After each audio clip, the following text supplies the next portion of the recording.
Assalamualaikum warahmatullahi wabarakatuh.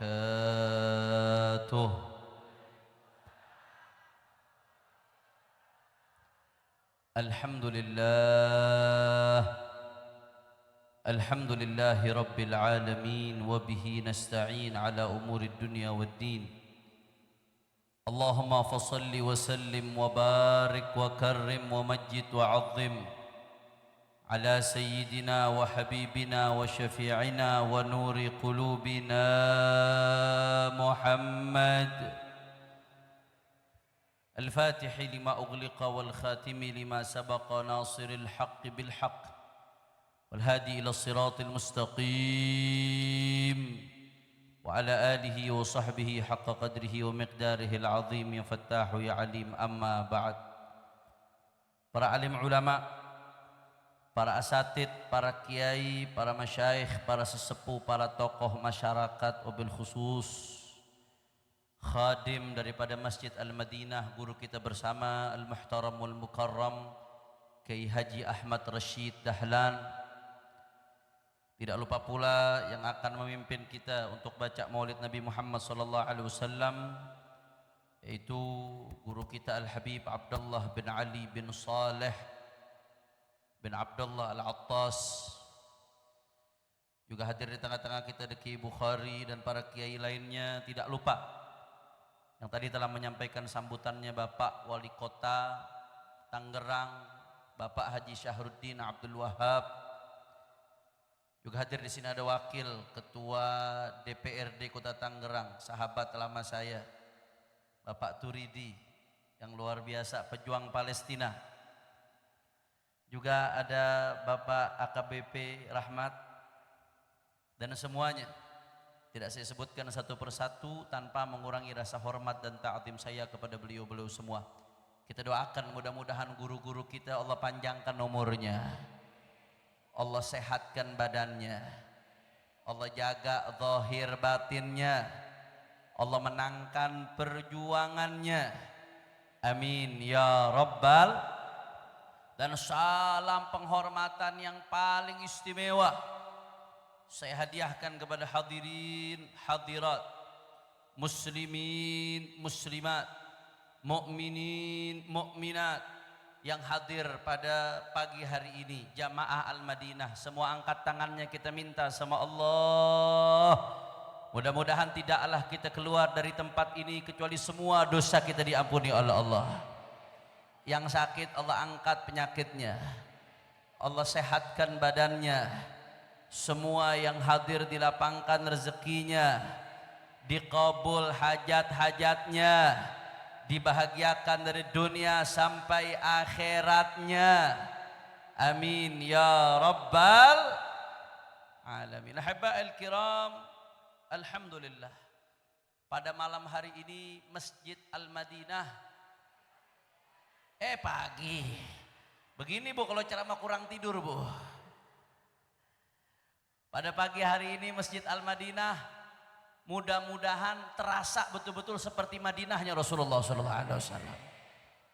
Karena kita sedang merayakan maulidnya sahibul Madinah, Sayyiduna wa Maulana Muhammad sallallahu alaihi wasallam. Saudara, Nabi yang kita rayakan maulidnya adalah al-insanul kamil, manusia sempurna. Saudara, apapun yang berkaitan dengan Nabi sempurna.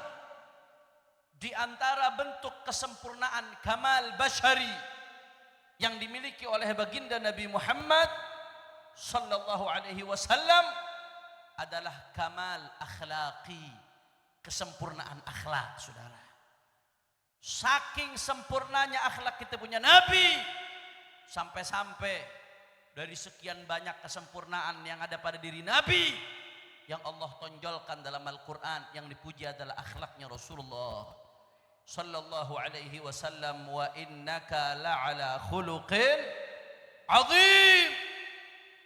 Allah Ta'ala mengatakan, wa innaka, sungguh engkau wahai Muhammad, la'ala khuluqin azim. Kalau kita belajar nahu, itu lam namanya lamul muzahlaqah. Innanya udah taukid, lamnya taukid lagi, ditambah itu jumlah ismiyah lagi. Saudara, Wa innaka la'ala khuluqin azim.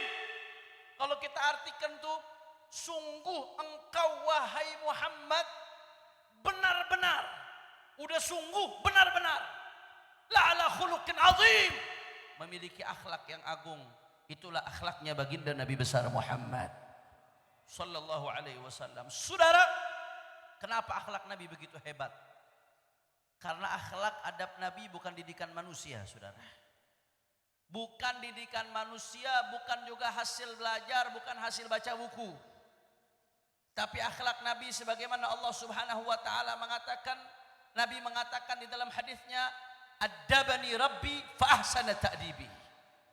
Akhlak Nabi itu langsung didikan dari Allah Subhanahu wa taala, saudara.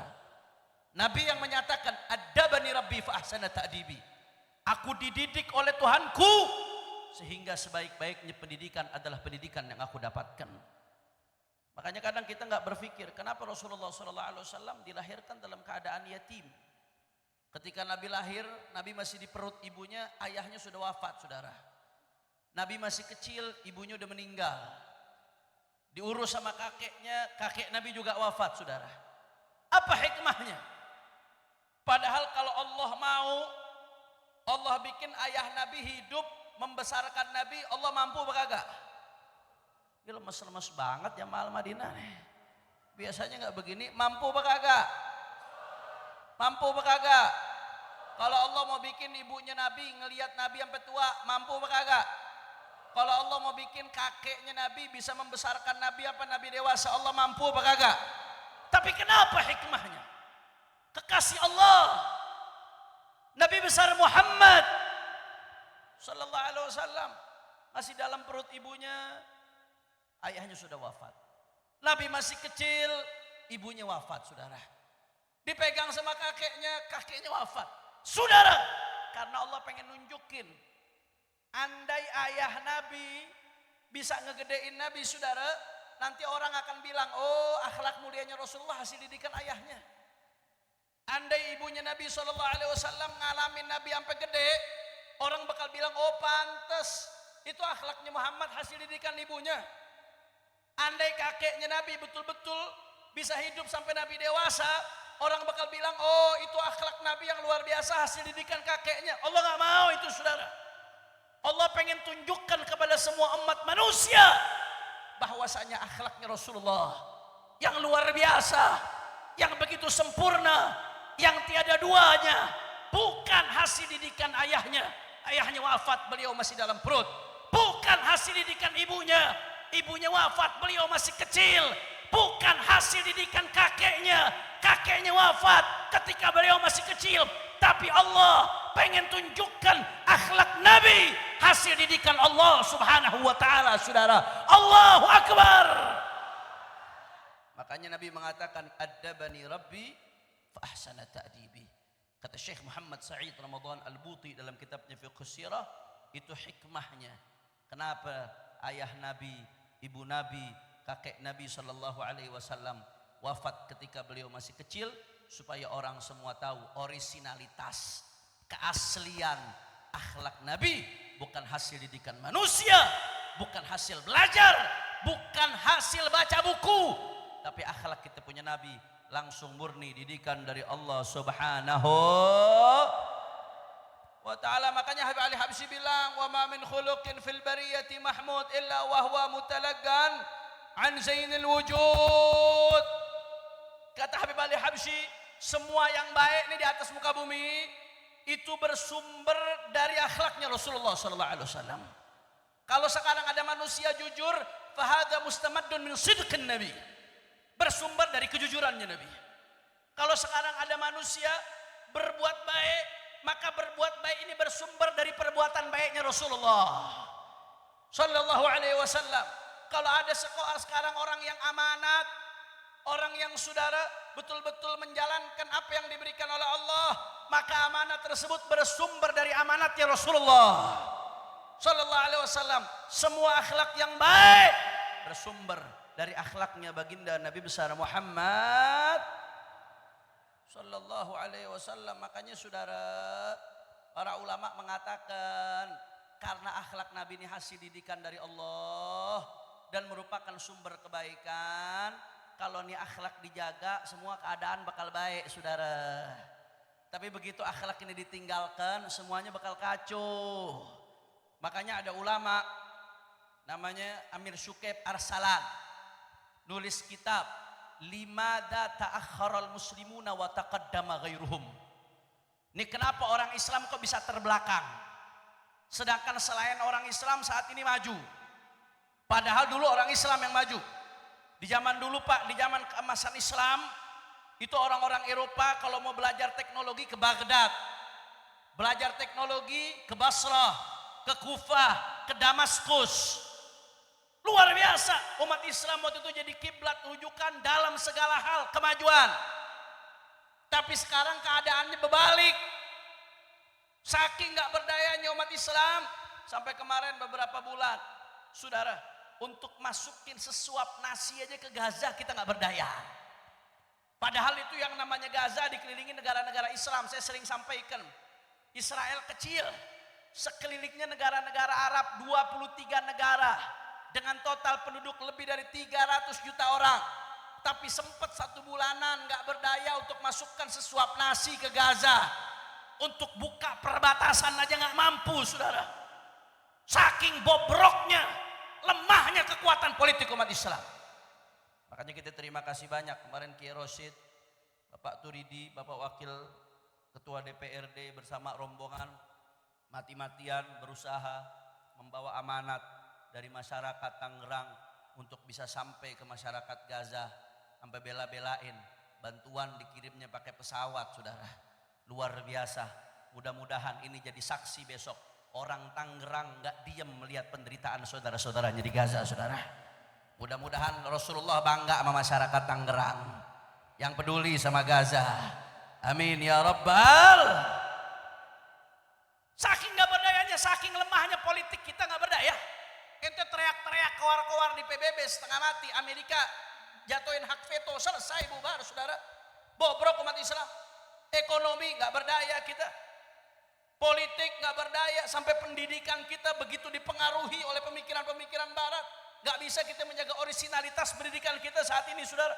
Kesulitan, bobrok di segala aspek. Kenapa? Amir Syukeb Arsalan memberikan analisis yang begitu mendalam. Kebobrokan ini diantaranya disebabkan oleh fasadul akhlak. Karena rusaknya akhlak, kita udah meninggalkan akhlaknya baginda Nabi Muhammad Sallallahu Alaihi Wasallam. Lebih jauh lagi kata Amir Syukeb, yang lebih parah lagi, yang lebih signifikan dampaknya, fasadul akhlak, kerusakan akhlak kalau terjadi di kalangan pejabat. Itu lebih parah lagi dampaknya kepada rakyat, saudara. Betul apa kagak? Itu salah satu penyebab kebobrokan umat. Tapi kata Imam Al-Ghazali, kenapa pejabat akhlaknya bisa bobrok? Imam Ghazali mengatakan fasadur ra'aya bi fasadil muluk. Rakyat rusak gara-gara penguasanya rusak. Wa fasadul muluk bi fasadil ulama. Penguasa rusak gara-gara ulamanya rusak, saudara. Kenapa ulamanya rusak? Wa fasadul ulama bistilai hubbil jahi wal mal. Ulama bisa rusak gara-gara hatinya dikuasai cinta dunia, cinta harta, cinta jabatan. Imanuhum fi amplopihim, saudara. Saya mau tanya, ulama yang model begitu banyak apa kagak? Ulama yang model begitu banyak apa kagak? Siapa aja, mau yang dari habaib, mau yang bukan habaib, yang kiai, ada nggak yang model begitu? Itu yang bikin rusak. Kenapa itu bikin rusak? Kata Imam Ghazali, faman istawla alaihi hubbul jahi wal mal lam yaqdir alal hisbah alal aradil fa kaifa bil hisbah alal akabir. Karena kalau ulama udah demen duit, the do of the it. Tahu the do of the it? Apa? Ini lulus semua bahasa Inggris ini. Ulama udah demen duit. Semua sih butuh duit, nggak ada yang nggak butuh duit, Pak. Betul apa kagak? Yang namanya hidup butuh. Tapi yang bahaya kalau duit udah nguasain hati.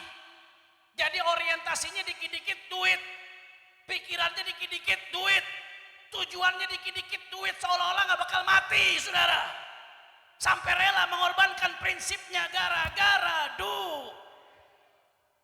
Imam Ghazali mengatakan kalau udah dikuasain sama duit itu hati, dikuasain sama harta, lam yaqdir alal hisbah alal aradil.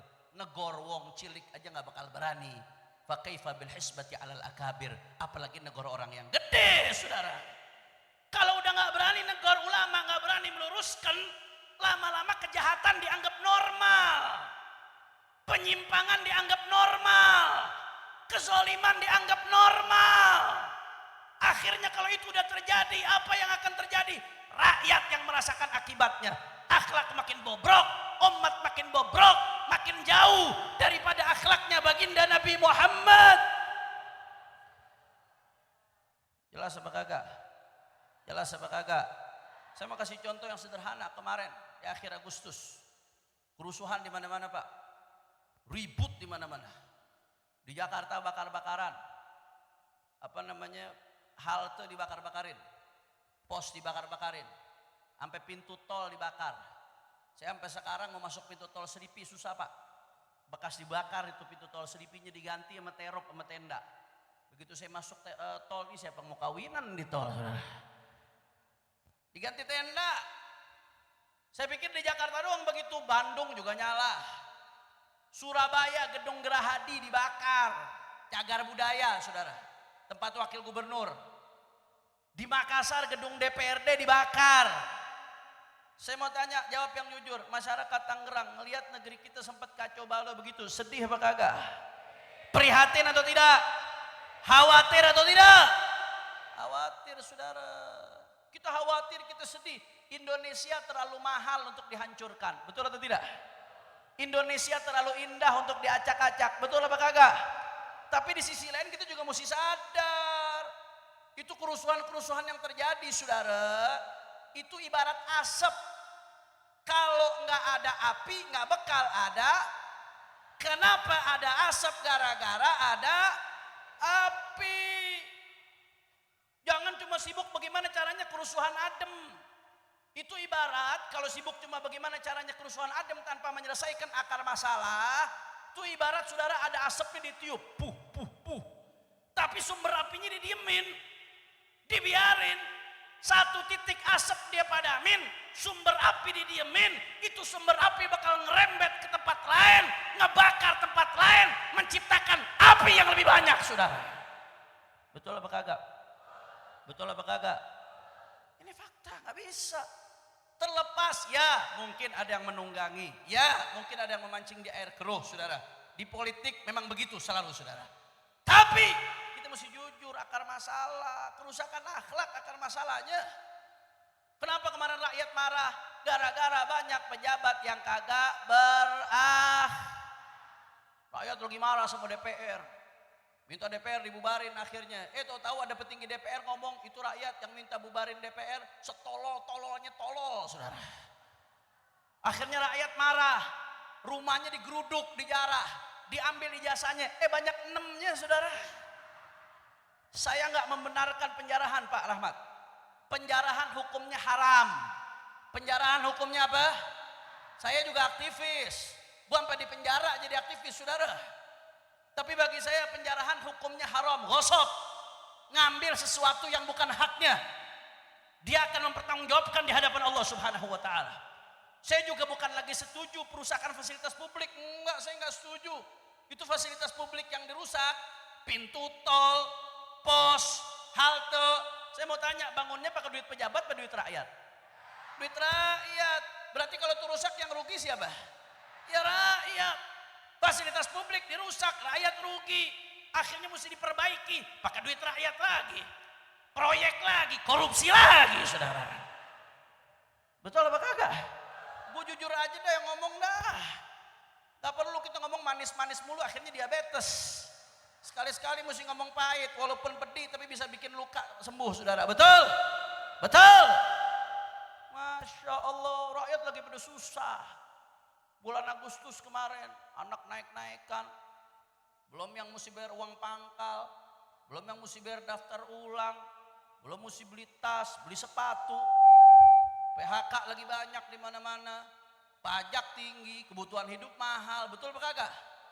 Belum lagi bapak-bapak pusing, ibu-ibu skincare-nya habis, saudara. Ngerong-ngerong mulu ibu-ibunya. Bapak-bapak lagi pada pusing, rakyat tahu-tahu anggota DPR habis sidang joget-joget, saudara. Apa ini? Dia nggak peka, rakyat lagi susah. Dia nggak sadar itu kursi tempat dia duduk dibeli pakai duit rakyat. Gedung anggota DPR tempat dia berkantor dibangun pakai duit rakyat. Dia setiap bulan terima gaji pakai duit rakyat. Tapi kenapa menyakiti rakyat? Betul atau tidak? Betul atau tidak? Ini masalah akhlak, saudara. Karena kita ninggalin akhlaknya Rasulullah SAW. Nabi jadi pemimpin, Nabi yang paling pertama lapar, saudara. Aju'u yauman wa asba'u yauman, kata Rasulullah SAW. Nabi kalau Nabi mau, Pak Bu, itu gunung bisa jadi emas. Nabi ditawarin, kata Nabi, lala, bal asba'u yauman wa aju'u yauman. Kata Nabi, nggak usah, jangan jadiin gunung emas. Aku pengen lapar sehari, kenyang sehari, saudara. Bahkan Nabi ketika wafat, sampai-sampai Rasulullah SAW dir'uhu marhunun indal Yahud. Itu baju perangnya Rasulullah SAW ketika Nabi wafat dalam keadaan lagi digadein sama orang Yahudi, saudara. Buat apa? Saking Nabi buat penuhi kebutuhan keluarganya. Makanya rakyat percaya sama Rasulullah. Beliau saat itu bukan lagi fase Mekah, fase Madinah. Udah dalam keadaan Fathu Mekah, udah menaklukkan kota Mekah. Tapi di akhir hayatnya sampai-sampai buat tutupin kebutuhan keluarga, Nabi ngegadein baju perangnya, saudara. Sallu ala Nabi Muhammad. Ini akhlak yang hilang, ini yang bikin kacau. Belum lagi korupsi, Masya Allah. Korupsi itu problem akhlak, Pak. Saya kebetulan S3 saya berkaitan dengan ini disertasi saya. Korupsi itu problem akhlak, karena gak ada akhlak amanah, akhirnya korupsi. Korupsi di mana-mana, gimana rakyat nggak marah? Sampai duit haji dikorupsi. Haji, NKRI harga mati, duit korupsi di haji, duit haji dikorupsi. Ngomong kebalik-balik begini nih, kalau ceramah kurang tidur begini nih. Masya Allah, jelas apa kagak? Mudah-mudahan semua yang di sini bisa berangkat haji. Tahu akobah tahu akobah? Lontar akobah tuh yang lemparin setan, tahu nggak? Itu kan ada setan di dalamnya tuh. Tuh setan begitu denger duit haji dikorupsi, geleng-geleng kepala, Pak. Buset, gila, duit haji dikorupsi lebih setan dari gua. Masya Allah. Lagi-lagi masalahnya masalah jelas apa kagak? Udah kalau ninggalin Nabi kacau udah. Siapapun yang ninggalin Rasulullah kacau. Ninggalin ajaran Rasulullah kacau. Ninggalin akhlak Rasulullah kacau. Makanya bagaimana caranya kita perbaiki akhlak, saudara? Revolusi akhlak bagaimana caranya? Caranya yang pertama kata Murtada Az-Zabidi melalui ngaji dulu, saudara.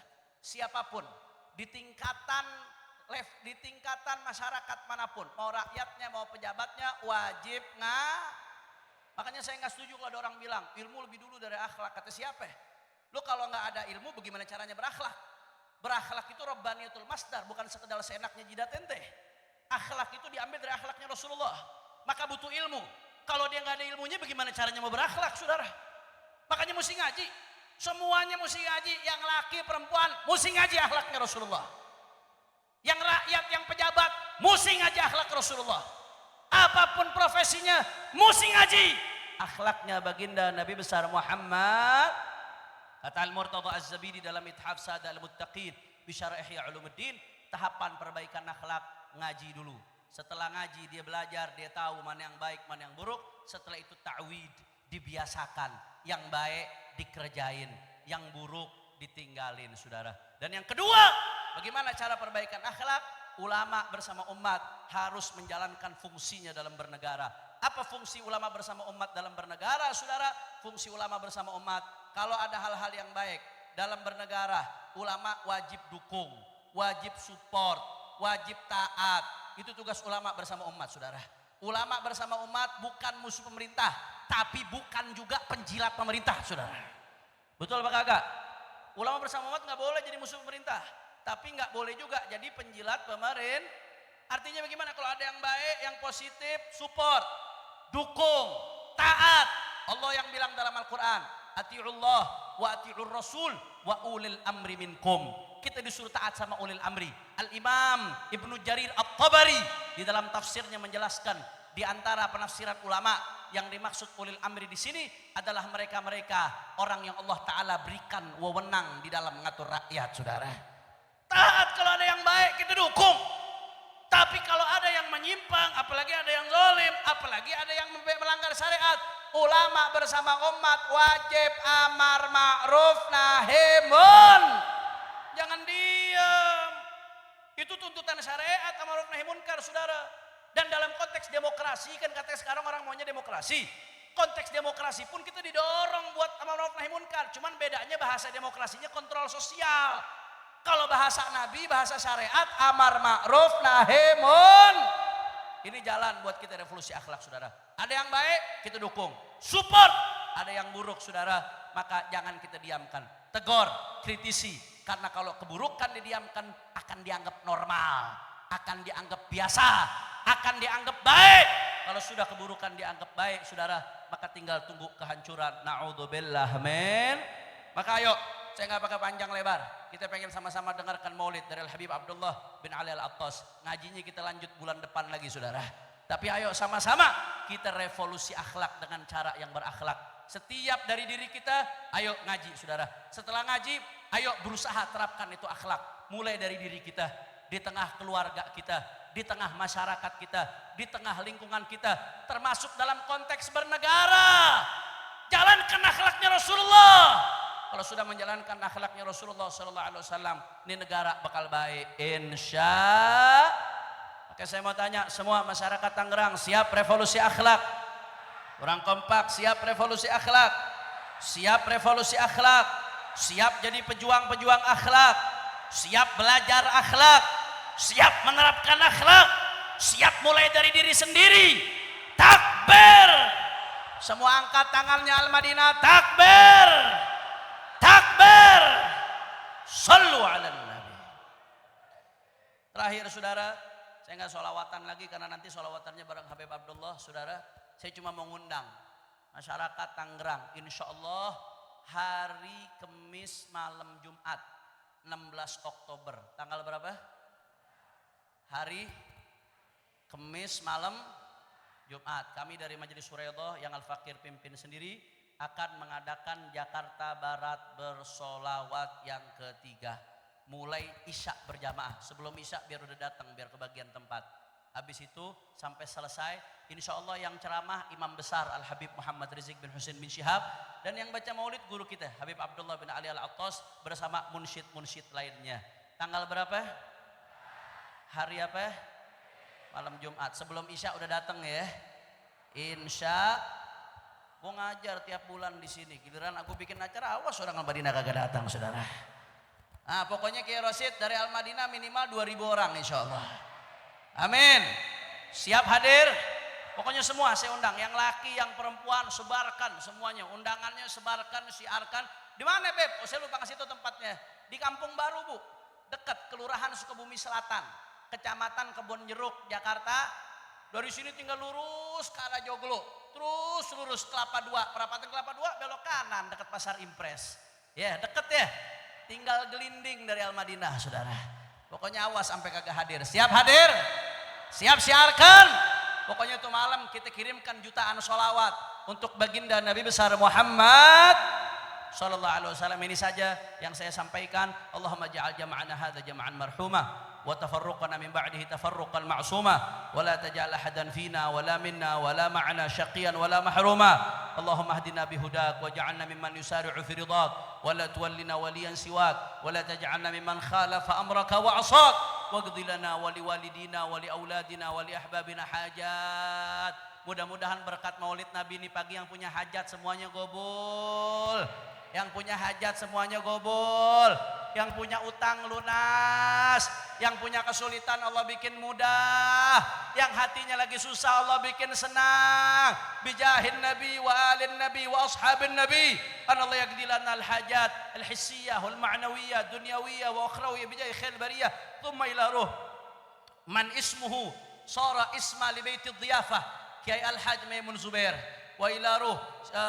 Ini hari juga bertepatan dengan haul Syekh Abdul Qadir Al-Jilani, juga bertepatan dengan haul Kiai Haji Muallim Syafi'i Hadami, wal walid Abdurrahman wal Attas wa syarifatul fadilun wa walidina wa walidikum wa amwatina wa amwatikum wa amwatil muslimin al jami'. Dan juga yang masih datang tahun-tahun lalu, guru kita Al Habib Ali bin Shalih Al Attas, kita kirimkan Fatihah buat beliau-beliau. Anallahu yaghfir lahum wa yarhamhum wa ya'li darajatihim fil jannah wa yataghashshahum bir rahmah wal maghfirah wa yadkhilhumul jannah bi rahmatih wa ila hadratin Nabi Muhammad sallallahu alaihi wasallam bi sirril Fatihah. Bismillahirrahmanirrahim. Alhamdulillahirabbil alamin. Arrahmanirrahim. Maliki yaumiddin. Iyyaka na'budu wa iyyaka nasta'in. Ihdinas siratal mustaqim. Siratal ladzina an'amta.